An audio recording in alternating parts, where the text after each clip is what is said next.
Principal Secretaries is a process that starts by applications being sought by the Public Service Commission.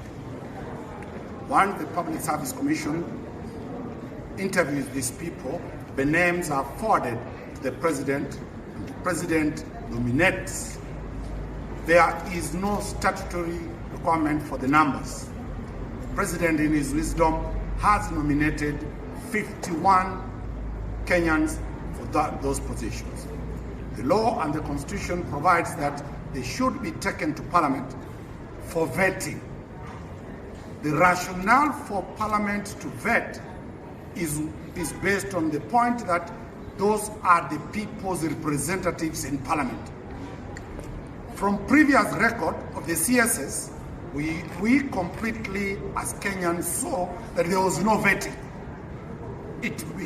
Parliament became a conveyor belt.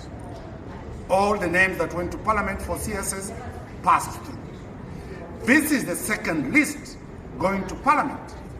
And we have been instructed that because Kenyans have no faith in Parliament, because the President controls the tyranny of numbers in Parliament, we move to the judiciary so that we challenge and stop the names from being dealt with in Parliament.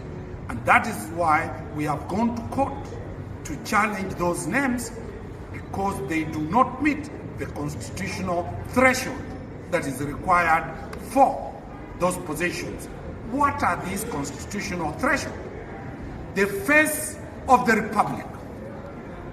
Ethnicity based on the face of the Republic is purely the angle that there are 44 tribes in this country. The President has created 51 positions for Principal Secretaries. Therefore, it is prudent that each tribe, the 44 tribes get one. Each tribe gets one, the President remains with 7 more. He can allocate it to other people because other tribes, this is the only chance they have to fill the national cake. Of great concern, the President has decided that 27 cabinet PSs come from 2 ethnic communities. But if you look at the mischief there, all these people have been allocated a county. Akisi, who is from Mombasa, is given a position of a PS, and it is said Mombasa County is represented. Akisi in Kwale is given the same position, then they say Kwale County has been represented. Akisi in Trans Nzoia has been allocated, and we are told the county of Trans Nzoia has been represented.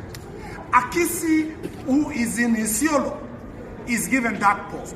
So we have 27 people who represent 2 ethnic communities, but spread out in every county.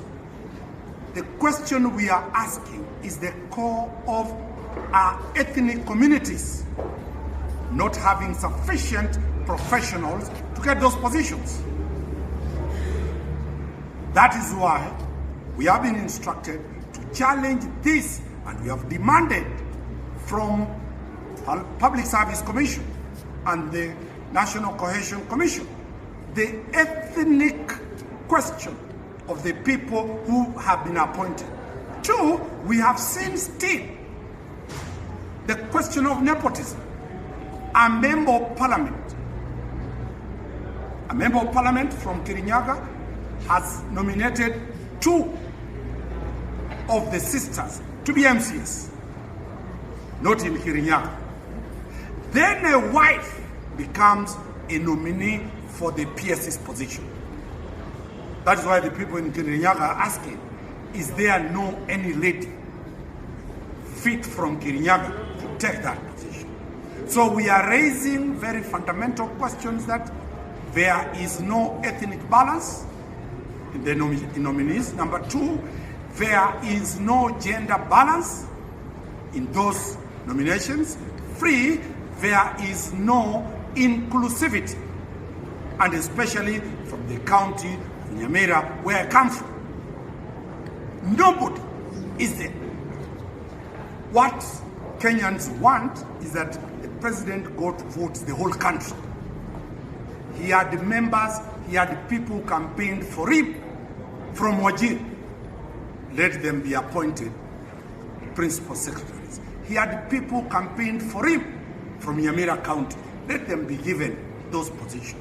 Unless none of those counties have graduates. They have enough graduates, they have enough technocrats, so we are seeking orders to stop the names from going to Parliament until the question of inclusivity is dealt out with it. The reason as to why the president raised the number of these positions from Uhuru Kenyatta's 41 to 51 under the bottom approach, we thought that it is to include at least every tribe in the decision-making position. Other tribes will sit in cabinet and will sit in the PS's position. Those are the only two functional positions in government. The others are mere clerks. So other tribes are going to be told, you are an ambassador. Really, what do you effect on resource on the national cake? Other tribes are going to be told, we are going to appoint you an area sub-chief. How does it affect on the national distribution of the national cake?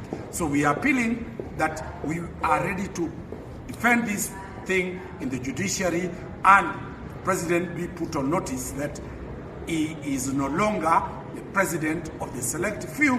He's a national president, he's a national government, and elections are over. Let every Kenyan feel inclusive in this government.